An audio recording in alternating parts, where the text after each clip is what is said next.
Welcome to M Kitchen. I'm David, Morrisons chef. There's nothing like a gorgeous little dessert to impress your friends. So what we're going to make today is a raspberry and white chocolate zuccotto. Now, roughly translated, zuccotto means little pumpkin. So we're going to show you that at the end and you'll get what I mean. Right, just brought the sugar and the eggs together to leave a trail so they're lovely and light and fluffy. What we're going to do now is get your flour and your baking powder and sieve it into the bowl. And what that does is just get rid of any lumps that might be in there, and it'll just make sure the flour goes evenly through the sponge. So from that, flour's in, use a metal spoon. Always use a metal spoon because that cuts the flour in, because you're trying to keep all that lovely air you've incorporated for the eggs and the sugar. And just use a cutting action. So you're just bringing it round, and you'll find within about 30 seconds you've got a great light, smooth sponge. The flour's all incorporated in, so we're going to pour it into a greased baking tray. We're going to bake it for 20 to 25 minutes, and we've got a lovely, light and airy sponge because of all the care we've taken before. We've got the mixture in the tray. What we're going to do now is spread it out. Don't be too scared, but just spread it out to each corner. You can turn it around. Don't worry about not finding all the corners. The mixture will find the corner when it goes in the oven. We're going to put it in the oven 20 to 25 minutes until it's lovely and light golden, and you'll find a really light and lovely sponge. And a little handy hint, brush the inside of the mould with a little bit of oil, and what that does is help the cling film to stick to the inside of the mould. You'll always get a great finish on your dessert. Next, we're going to move on to the sponge.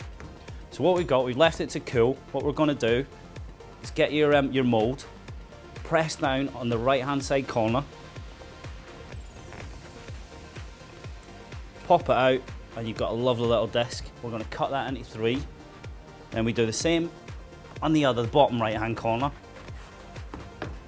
Right, now we've got our 2 discs. We're going to turn these into 6 bases for our dessert. We grab the knife and then just gently, side to side, let the knife do the cutting as thin as you can. And there we go. That's 1. And then same again. There we go. There's 3. So what we do now is just trim off the excess. Not too much. We need 30 slices out of this block. It's quite easy to do. You're going to have to cut them quite thin. But just take your time. Get yourself the best knife in the drawer. A little handy hint is let the knife do the cutting. Don't press it down. It's a lovely, delicate sponge. We don't want to ruin it. You want to keep all the slices intact. Right, now we're going to line the mould. So we get our sponge strips and we just lay them in. If you start like a clock, start at 12 o'clock, then just pick every one up, lay it round. You've got 5 strips to fit in here, so you just keep going round clockwise.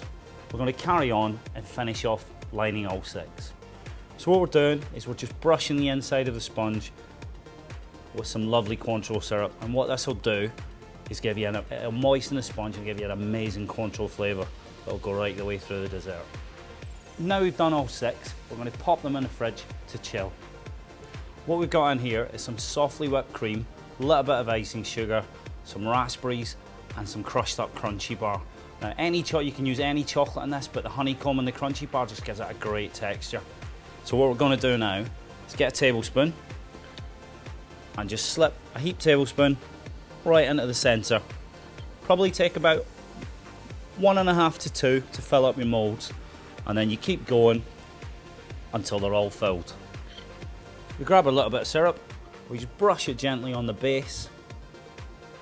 You can be quite liberal at that stage, then pop it on top of the dessert, and then all the excess cling film we've got around it, we just bring it up, and it's almost like a little parcel. And what you can do is just twist it ever so gently and press down on it, and then we'll pop it in the fridge to chill for at least 4 hours, and we can get on to the next stage. So we're going to make the white chocolate ganache to go over the zuccotto. So you just pour your cream in, just warm it up gently, and we take our white chocolate and we just pop it in the bowl, pop it in the pan, and gently just start to melt it. Your ganache has been in the fridge for a minimum of 4 hours, preferably overnight.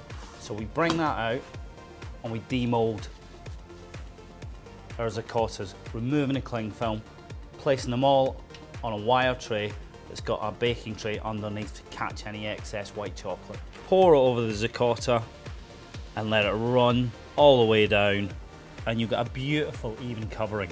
You just tease it, but don't put too much pressure on it, and then what you end up with is a beautiful layer of white chocolate ganache all the way around.